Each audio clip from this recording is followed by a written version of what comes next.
제가 결혼을 해서 제일 먼저 가진 취미는 수석이었습니다. 근데 수석에 미쳐가지고 수석을 엄청나게 많이 모으기 위해서 아내를 데리고 강에 가면 그 조그만 그 방석을 하나 펼쳐놓고 거기에 애하고 마누라하고는 거기 그 애 보기 위해서 애가 나가면 다치고 그러잖아요. 그러니까 거기 옆에서 꼼짝도 못하고 나는 산으로 들러 다니면서 수석을 줍고 그랬습니다. 불평불만은 많이 하더라고요, 아내가. 그리고 나중에 수석을 많이 모아가지고 이 가구에다가 진열을 해놓으니까 가구가 많이 망가져요. 그러니까 또 싫어해. 수석을 그렇게 좋아하는 것도 아니고. 그래서 그렇게 싸우다가 결국은 수석을 그만둬 버렸어요. 이거 해가지고 이건 낙도 없는. 그런데 지금 생각해보면 그것이 아주 오히려 큰 교훈이 됐어요. 수석에 미쳐가지고 평생 수석만 즐기는 사람이 됐을 가능성도 있잖아요. 근데 두 번째 미친 거는 이제 테니스 지도하는 것에 내 직업이니까 물론 그렇겠지만 직업에 충실하기 위해서 했죠. 저는 정말 80% 이상 열심히 했어요. 열심히 지도했어요. 왜냐하면 세계적인 테니스 코치한테서 열정을 전수받았거든요. 여러분, 전수라는 말이 어떤 뜻인지 아시죠? 그대로 전해지는 걸 말하는 것입니다. 그때 50명 이상이 받았지만 거기서 유일하게 전수자는 저라고 저는 늘 생각하거든요. 거기에 실업팀 감독이나 국가대표 감독이나 대학팀 감독들이 한 50여 명이 왔었지만 고등학교 선생은 제가 유일했었는데 저만 테니스 선수 출신도 아니고 그때 그 세계적인 코치의 열정을 전수받았어요. 그래서 그 사람이 열정을 가지고 선수를 지도했어요. 그분이 가르쳐주는 방법 한두 가지밖에 안 시켰어요, 솔직히. 서브하고 포핸드만 강화시켰어요, 저는. 포핸드 한 방을 치면 그냥 그전에는 그라운드 에이스라는 게 없었어요. 상대방이 받아치지 못하는 걸 에이스라고 말하잖아요. 그런데 우리 선수가 때리면 워낙 훈련을 많이 했으니까 저쪽 상대방이 받지를 못했어요. 워낙 포핸드를 훈련을 많이 시켜놨더니 그런 현상이 일어나더라고요. 그래서 이제 우리끼리 결승을 했을 때가 제일 허망했고 그 허망을 느끼는 바람에 다시 이제 진리의 길로 들어서게 됐어요. 이건 진리가 아니구나. 참 허망하구나. 내가 이런 것 때문에 이렇게 인생을 바쳤나 하는 생각이 들었어요. 정말로. 이건 진심으로 제가 느낀 겁니다. 그래 이제 연못에 물이 말라요. 그러면 바닥이 드러낼 때쯤 돼서야 이제 물고기가 고통을 참지 못하잖아요. 그때 숨도 못 쉬겠고 막 난리치는 거예요. 그래서 사람이 어렵고 괴로울 때가 아니면 평안한 평상시에는 연부를 할 마음도 안 생기고 도 닦을 마음 생기지 않습니다. 그래서 명심보감에 그런 말이 있잖아요. 배 부르면 사음욕한다. 음란한 욕심만 생긴다 이거죠. 배고프면 발도심한다. 도 닦고자 하는 마음이 생긴다 이거죠. 그래서 신의 축복도 은혜도 감사할 줄은 모르게 된다는 것입니다. 제가 좋아하는 그 미국의 선지식이었던 레스터 레븐슨 선생님은 43살에 흉병이 걸렸어요. 보통 엔지니어, 대학 나온 엔지니어, 보통 평범한 요새 하이칼라, 즉 지식인이죠. 그리고 도 쪽에는 아무런 관심도 없는 그런 사람이었어요.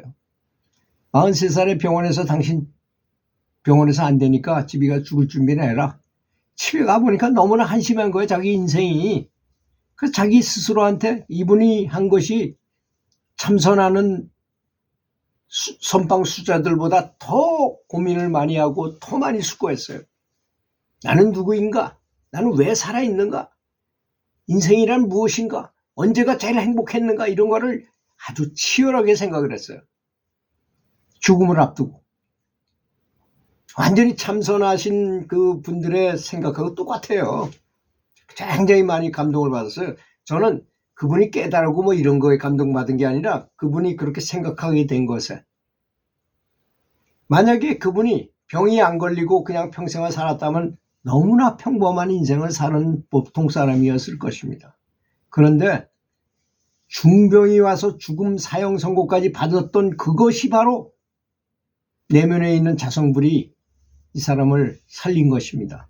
고통을 줘가지고 번뇌가 곧 볼이라고 말하잖아요. 큰 고통 고난을 번뇌를 받고 그때 자기 스스로를 생각하고 고민하고 하다가 다 그분이 깨달은 내용을 보면 되게 대단히 존경스럽습니다. 그런 걸 독각이라고 말하잖아요. 연각 독각이라고 말하잖아요. 부처님의 말씀을 듣고 부처님이 하라는 대로 해가지고 깨달은 사람을 성문이라 하고 또 자기 혼자서 공부해가지고 깨달음을 얻은 사람은 독각이라고 그래요. 혼자서 깨달았다 이거죠. 독각을 이뤘다는 건 참 대단한 거죠.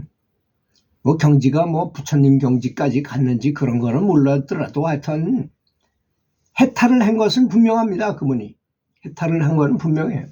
최소한도 아라한과 이상이 올라간 건 분명하다고. 그래서 그분이 깨우친 게 뭐냐, 그 고통 속에서 내가 왜 살아있고 뭐 이런 걸 하다 보니까 사랑에 대해서 깨달았어요. 이 사람이 뭐냐, 버지니아라는 아가씨를 좋아했는데 평생에 가장 행복한 순간이 그 아가씨랑 좋아가지고 풀밭에서 그렇게 같이 누워있을 때 그때가 너무나 행복했다는 것이 떠오르더라는 것입니다. 근데 지금 43살 돼가지고 그 여자는 다른 사람의 마누라가 돼가지고 있고 난 지금 좋아하지도 않아. 전혀 좋아하지도 않는데 그때가 인생에 제일 행복했었구나. 그렇다면 내가 좋아했기 때문에 행복했구나라는 결론을 얻게 됐어요. 아주 큰 통찰을 얻게 된 거죠. 내가 사랑하면 행복해지는구나. 아주 간단한 것 같은데 너무나 큰 깨우침이죠, 이분한테는. 그래서 사랑하면 되겠네. 무엇이든지 사랑하면 되겠구나. 제가 왜 감사해, 감사하라, 감사하라, 감사하면서 염불 하십시오 자꾸 그런지 아세요? 이분의 가르침을 뼛속까지 저한테는 들어왔어요. 그것이 뼛속까지 침투됐어요. 그래서 그렇습니다. 그분은 그것 때문에 그 사랑하는 마음을 키워가지고 결국은 도를 깨달았기 때문에. 그리고 나서 부처님이 사무량심이나 이런 자비에 대한 말씀하신 걸 다 종합해 보니까 똑같아요.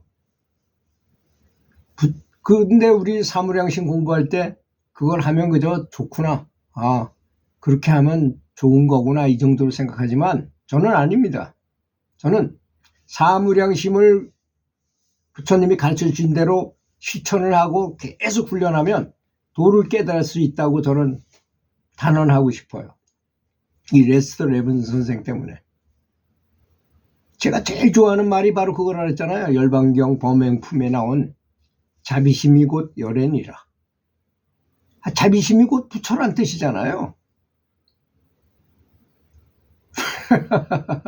그래서 자비심을 많이 키워야죠. 우리는 이렇게 생각해요. 자비심이란 도를 깨달으면 저절로 다 한꺼번에 얻게 되는 걸 줄 알고 있어요. 그렇기도 하지만 그러면 내가 자비심을 많이 키우면 또 도를 같은 말이잖아요. 그 말이 틀린 말이 아닙니다. 레스트 레븐 선생이 가르쳐 줬어요. 그렇게.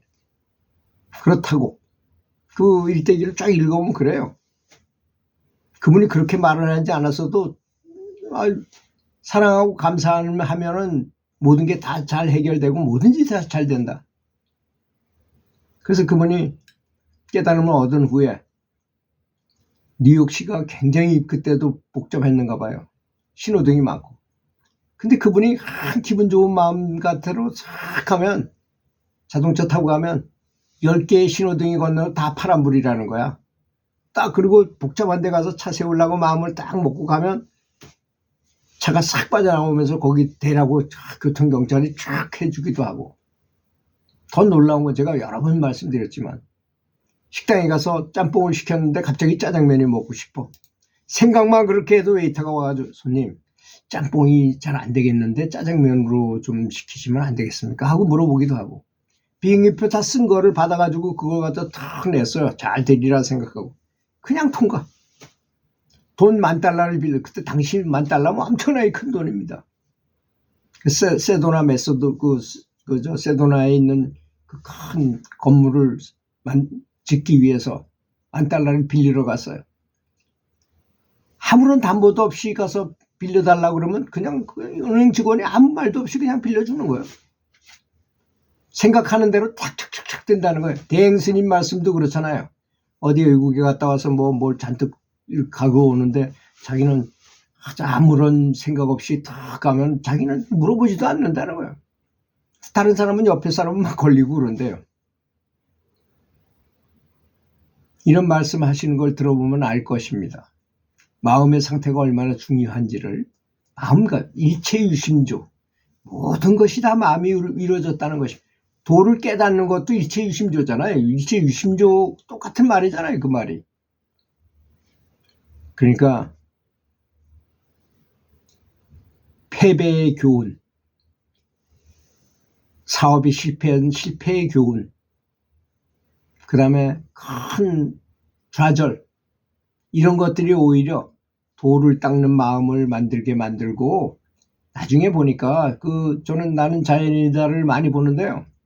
사업하다가 수도 없는 많은 빚을 지고 막 병이 걸려 암이 걸려가지고 산에 들어와서 딱 살아보니까 그런 거 없이도 잘 살겠더라는 거야. 그까지 이게 무슨 소용이 있냐 이렇게 변해요. 이게 사람이 생각하기 나름이라는 것. 그래서 큰 깨우침을 받아가지고 이제 행복하게 사는 걸로만 살아요, 산에서. 아니 누구한테 돈 많이 벌 일도 없고 행복하게 살기만 하면 되잖아요.